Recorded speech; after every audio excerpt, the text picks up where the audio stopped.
Good morning, all. So today I will be making a quilt out of this book. This is brand new from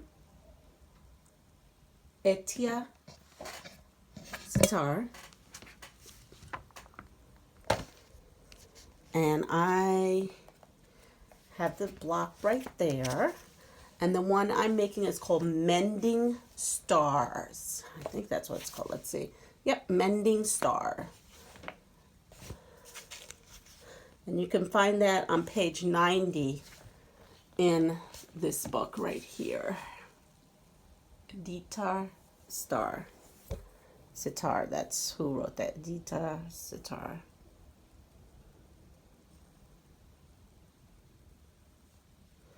Now, these are my scraps, my rainbow scraps, as I put it. I made these flying geese using my own method. It's a mix between Eleanor Burns, the wing clipper, and some. I did use the Stripology ruler. It's just mine was too big, so everything is cut for this block. So I have all my pieces, all my scraps, and let me put you down. Let's see, show you what I'm going to do. Well, first off, actually, I'm going to take my center pieces, which is, sorry, my camera, there it is. There's the center piece. I'm not sure what that is. That must be the tail.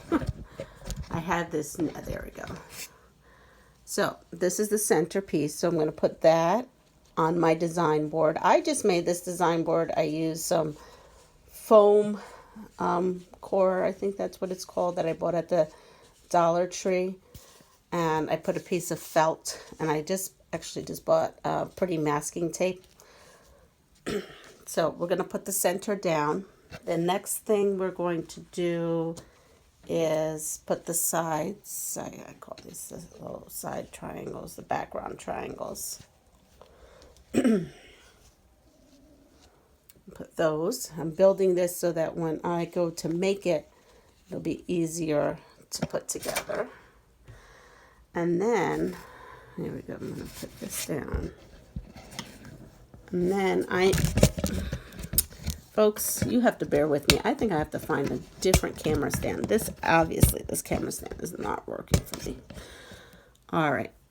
I also have these side pieces that go, and this is where it becomes interesting. So I am going to, let's see, how can I put this so that you can see under while I'm doing this? Let me stand up. All right, this is it. That's what we're doing.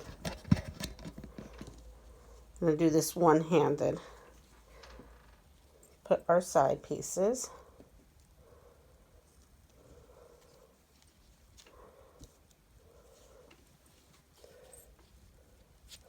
And then we are going to follow up with our flying geese unit. There should be 4 of each. And why? There we go. Found it. Is here. All right, I'm not going to put any more on there. We'll deal with that later. Okay. So again, that's the block we're making. It's from this book.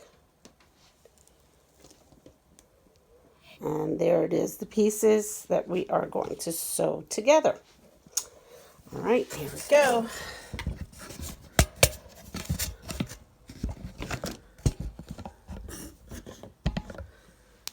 So what I normally like to do is do my side pieces here.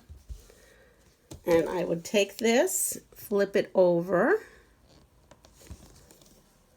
And again, I can't give you any measurements because this is not my pattern. But you can definitely buy the book. There's so much to see in there. All right, let's see. Let me have you go this way. Maybe that's a better view. Okay, so when I do scrappy, I just do sometimes just scrappy without No rhyme, no reason. I just pull stuff out and it goes in. This, I would say, is a little bit more of a controlled scrappy, because I had decided my centers are going to be these chicken fabric from Poppy Cotton line, and the outside was going to be either a blue from her new blue pack called Cocoa Blue, or a red from a line called Lady Tulip. I believe it's called Lady Tulip line. And then I was using the one background, and then the tips are all going to be green from various lines of hers. So that's how I decided I was going to do this quilt today, this scrappy quilt. So I'm going to set my machine to a scant 1/4 inch. And when I sew here, I come to this point. Let me show you right here. This point right here. I want to make sure when I sew, I'm not going to sew on this side, which is to the left of it, because then I will cut off my points. So I want to make sure that I hit that intersection, but maybe a hair to the right, so that I can get a perfect intersection. So I'm going to cut this. So I just want you to see it. And if you pull it out, if you notice right there, I have not cut that point. I have not sewn that point. Now, nobody's going to come. Well, I hope nobody's going to come to your house and be the quilt police. Because the quilt police, I don't care for the quilt police. You know what? I do my quilt how I like it. I just know this is a tip that has helped me. So you don't have to follow it. I'm not the quilt police. You have to be happy with your quilt. Believe me, I have multiple quilts where I cut the tip off. It just happens. It's not a big deal. It's not the end of the world. And if there's a quilt police in your life, well, I don't think I'd be seeing that person very often, because who likes to be criticized? All right, so here we go again. I sew with this piece up so that I can see where the intersection is.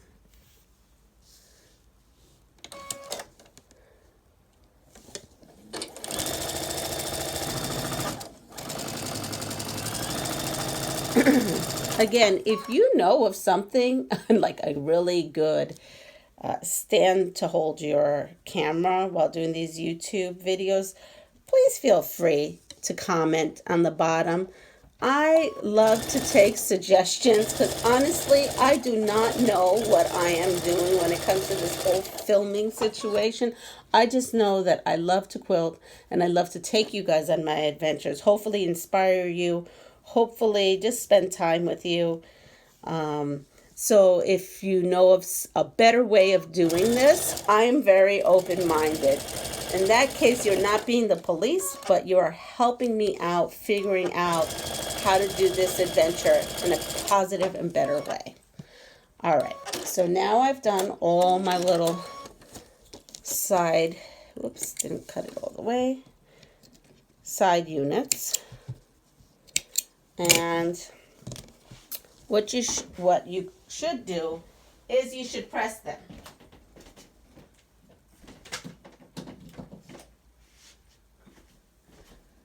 Now, how I did it is I pressed it towards the rectangle, towards the, in this case, I think it's the pink rectangle.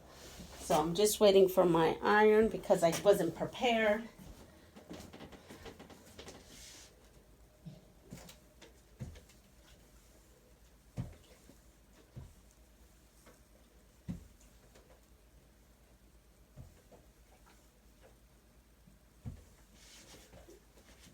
Sorry about that long pause, but here you go. These are done. This is the back and how I pressed it. So now I want to re-station it on my board. And I'm going to work by putting this block together, by putting this piece to this piece. Again, these, and I'm going to chain piece them. So here we go. I'm going to put that there. This little tail, it keeps going in the way. Let's see. Folks, I am so sorry. I am trying to figure this out. There we go. Maybe now it's not in your way so much. So here we go. We're going to take the one piece block and we're going to sew it to the regular one piece block. Just this square. And we are going down.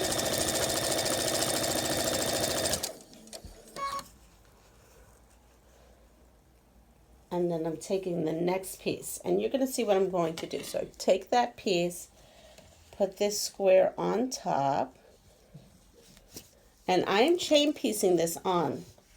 And I will kind of chain piece this whole block together without snipping the chain. It will help you. It's a little trick that I've seen many people use, and I started using it and I have seen a difference. All right. And here is my third one. And now I'm going to snip. I'm going to come back, open up. I have not cut apart my chain, and take my next row that needs to be sewn in, which is this one. And I come in,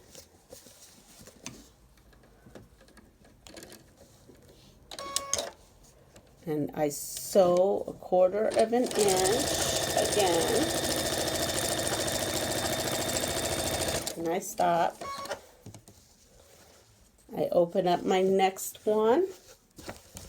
That's my center block. I'm going to take my pieced block, line it up, sew, and stop. I'm going to open up my next row, grab another one of my regular fabric squares, and sew. This is how I put together a block. This is how, theoretically, when I put all the big finished blocks together, I try to do the same. So, let me show you up close. So here's the block. And if you notice right here, it is all together. See? It's all together. So now it makes it very easy because now it just holds together. So I'm going to put this back down and show you right here. Right here, that little chain piece is right there. Let me see, the little chain piece is right there. And I am going to nest. See how these seams? They nest. And I will put a pin right there. And I do pin at this stage. I guess I like to pin more than I think I like to pin. All right. And now for the next one, again, I come in here. I put the seams opposing each other so that they nest. Now, if you're a person who likes to press all your seams open, go for it. I think everyone should do what makes them happy when they're quilting. Because if you're happy when you're quilting, you'll quilt more. So that's how I did it. I go ahead and pin. Then I come in and I will sew 1/4 of an inch. And I remove my pins as I sew.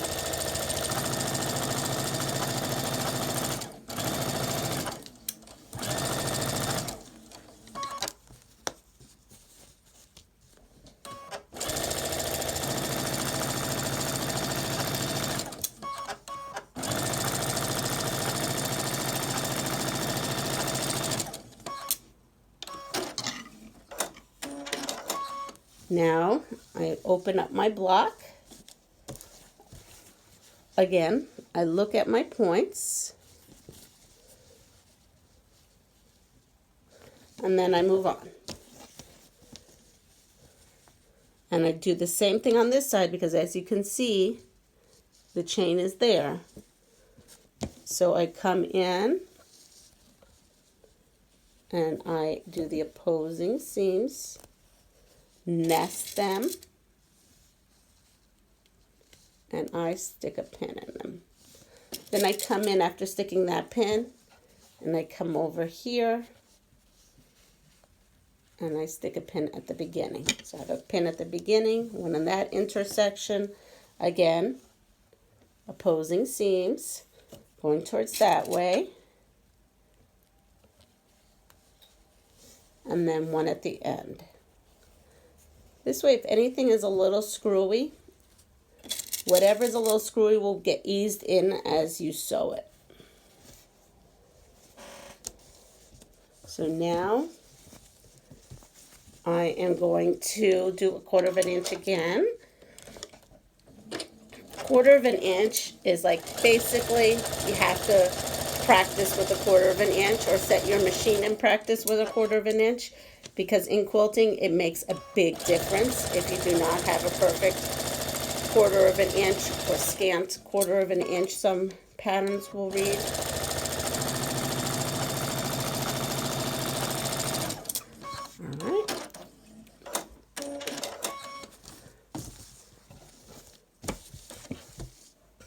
And now we have our block all sewn up. We will need 16 of these blocks to make the quilt in the book. I hope someone goes out and buys this book and tries this pattern, or maybe you have this book and you try this pattern. It's super simple. It's in pretty, I think it's a good, confident beginner. What makes a confident beginner is making the flying geese. I will make the flying geese the traditional method next time because I actually am using my scraps and I do not have pieces large enough to make the 4 at a time. So I will be making the last 8 blocks using the traditional flying geese method so that I can finish this quilt using all the scraps I have. I hope everyone has a wonderful day. Love yourself. Pass it forward. Enjoy life to the fullest. And if you like my channel, please subscribe. Thank you. Have a fabulous day.